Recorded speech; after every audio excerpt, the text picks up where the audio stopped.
Good morning बच्चों।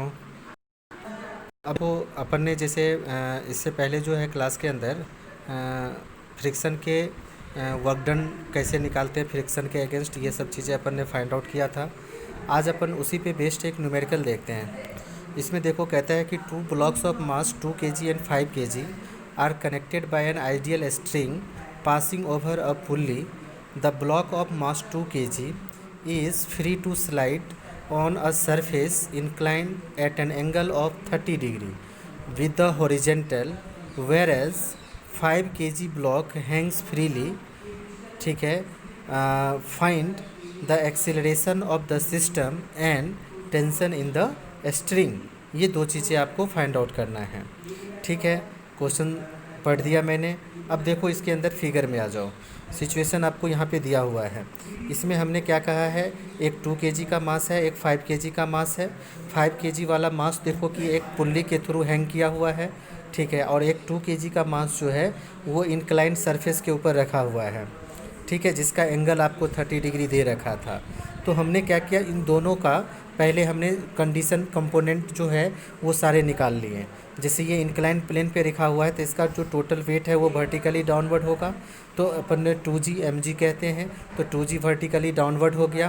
तो इधर बनेगा थीटा एंगल बना रखा है इंक्लाइन, तो ये 2g cos थीटा हो जाएगा और इधर अपना 2g sin थीटा हो जाएगा। ठीक है, इंक्लाइन प्लेन के जो पैरेलल लेंगे और परपेंडिकुलर जो होगा इंक्लाइन प्लेन के ऊपर वो 2g cos थीटा हो जाएगा। ठीक है, तो यहाँ पे F फ्रिक्शनल फोर्स है। अगर बॉडी अप जा रहा है, जैसे स्मॉल a एक्सीलरेशन से अपन अपवर्ड शो कर रखे हैं। ठीक है, तो a एक्सीलरेशन से ये अगर ऊपर जा रही है तो इसका मतलब है कि इसका फ्रिक्शनल फोर्स इसके अपोजिट में लग रही है, जिसका जो से 2g sin थीटा का जो डायरेक्शन है उसी साइड लगेगी फ्रिक्शनल फोर्स भी। तो इसलिए हमने वहाँ पे F प्लस के 2g sin थीटा लिखा। और ये टेंशन इन द स्ट्रिंग जो है वो शो कर रखा है T टेंशन से। अब दूसरा ब्लॉक अपना जो 5 kg का है वो हैंग कर रहा है। ठीक है, तो इसका जो वेट है वो 5g नीचे डाउनवर्ड होगा, इसके जो टेंशन है वो अपवर्ड होंगे और ये एक्सीलरेशन से डाउनवर्ड नीचे आएगा। ठीक है, तो दोनों के सिचुएशन में हम पहले नेट वेट निकालेंगे, नेट फोर्स निकाल लेंगे। तो जैसे इक्वेशन ऑफ मोशन से अपन कहते हैं कि 5 kg and 2 kg blocks are respectively as be written as 5g minus T is equal to 5a। Equation first बन जाएगा। 2t माइनस के 2g sin theta minus F is equal to 2a net force है ये।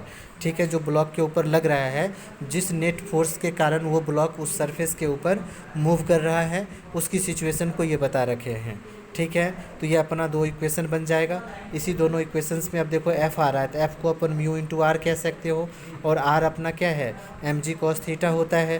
तो यहाँ से अपन को 2g cos theta है तो वो पुट कर देंगे mg की जगह, और यहाँ पे अपना क्या हो गया, 0.3 म्यू आपको दे ही रखा था। इसकी वैल्यू लेकर के फिर अपन फर्स्ट इक्वेशन में चले जाएंगे और यहाँ से अपन इसको कैलकुलेट करके a की वैल्यू फाइंड आउट कर लेंगे। ठीक है, जैसे 5g माइनस के 2g sin theta minus F is equal to 7a। अब जहाँ जहाँ अपन को g है वहाँ तो अपन 9.8 पुट कर लेंगे। ठीक है, sin 30 की वैल्यू पता है, cos 30 की वैल्यू पता है। ठीक है, तो यहाँ पे 7a की वैल्यू अपन 7 से डिवाइड कर देंगे, ये पता चल जाएगा। एक्सीलरेशन जैसे ही पता तो अपन को फर्स्ट इक्वेशन में चले जाएंगे, वहाँ से अपन a की वैल्यू पुट कर देंगे, g पता होता है अपन को, वहाँ से टेंशन इन द स्ट्रिंग भी पता चल जाएगा। ठीक है बच्चों, अब अपन को ये कहता है कि friction is a necessary evil. Necessary evil इसलिए इसको फ्रिक्शन को कहा जाता है कि कहते हैं कि विदाउट फ्रिक्शन अपन इसको कुछ भी नहीं कर सकते, ना तो अपन चल सकते हैं, ना तो कोई भी व्हीकल मूव कर सकती है ना, ना तो अपन लिख सकते हैं। तो इसीलिए फ्रिक्शन का होना तो नेसेसरी है और बहुत ही ज़रूरी है। इसमें हम कहते हैं, इसका एडवांटेज देखिए फ्रिक्शन का कहता है कि it is due to the friction between the ground and the feet, है ना, what we are able to walk. उसके बाद कहते हैं brakes of a vehicle can not work without friction, various parts of machine are able to rotate because of friction, है ना, between belt and pulley. उसके बाद अपन कहते हैं the tyres of vehicle are made rough to increase friction, है ना, nails and screws join various wooden parts due to friction. In the absence of friction it will not be possible to ride on a paper with a pen और a pencil. ठीक है, अब अपन को कहता है friction is necessary evil, इसलिए इसका आप डिसएडवांटेज देखिए। कहता है wear and tear of a machinery is due to the friction, जिससे मशीनरी पार्ट अपन को बार बार चेंज करने पड़ते हैं।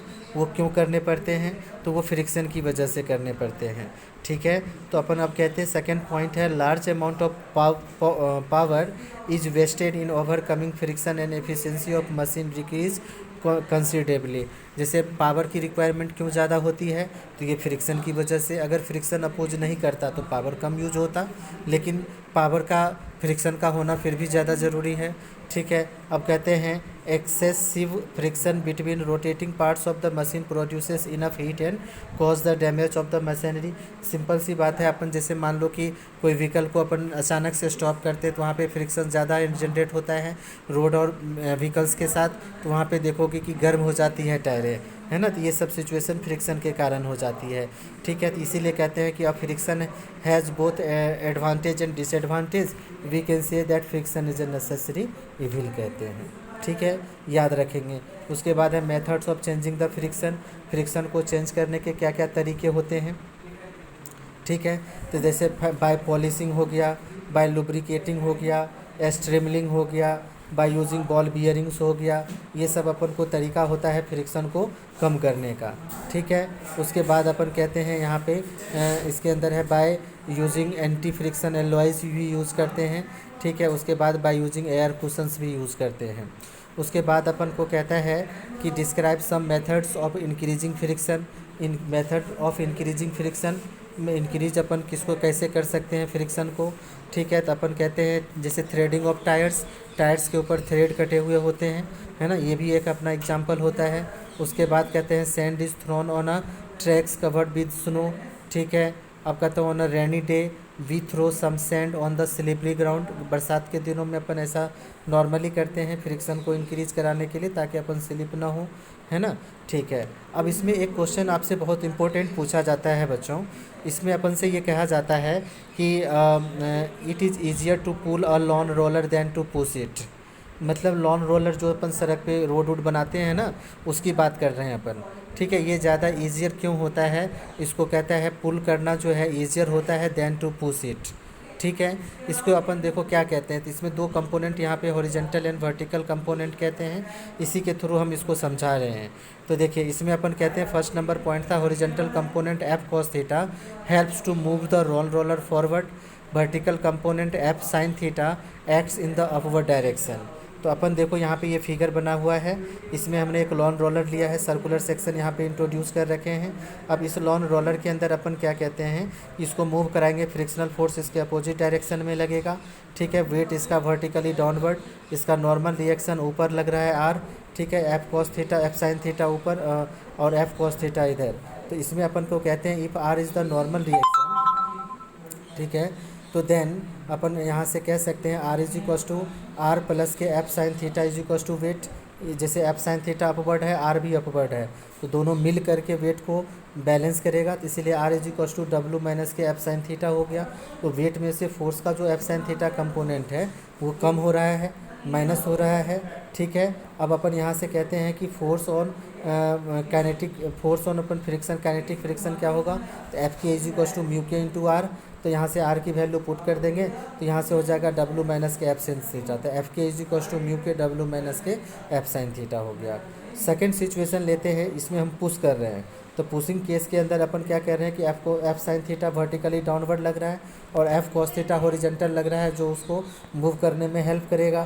फ्रिक्शनल फोर्स एफ के लग रहा है, तो यहाँ पे अपन रिएक्शन आर जो बता रहे हैं तो वो डब्लू प्लस के एफ साइन थीटा कह रहे हैं।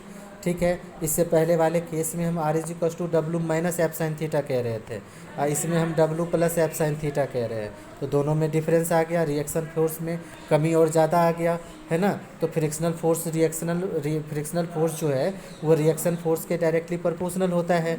तो उसी केस से अपन यहाँ से कहते हैं force of kinetic friction F के जो है म्यू के इंटू में आर हो गया, तो म्यू के इंटू में डब्लू प्लस के एफ साइन थीटा हो जाएगा, है ना। तो यहाँ से अपन को ये जो कंपोनेंट आया फोर्स का, तो इसमें देखो ये वेट इंक्रीज कर रहा है, तो फ्रिक्शनल फोर्स इसमें क्या लगेगा, ज़्यादा लग जाएगा। तो इसीलिए अपन को ईजियर होता है पुश करने से ज़्यादा उसको पुल करना। ठीक है बच्चों, तो इसको अपन को ध्यान में रखना है, ये अच्छा क्वेश्चन है, ये पूछा जाता है आप लोगों से। उसके बाद हम नेक्स्ट सेशन के अंदर सेंट्रीपिटल फोर्स के बारे में डिस्कशन करेंगे।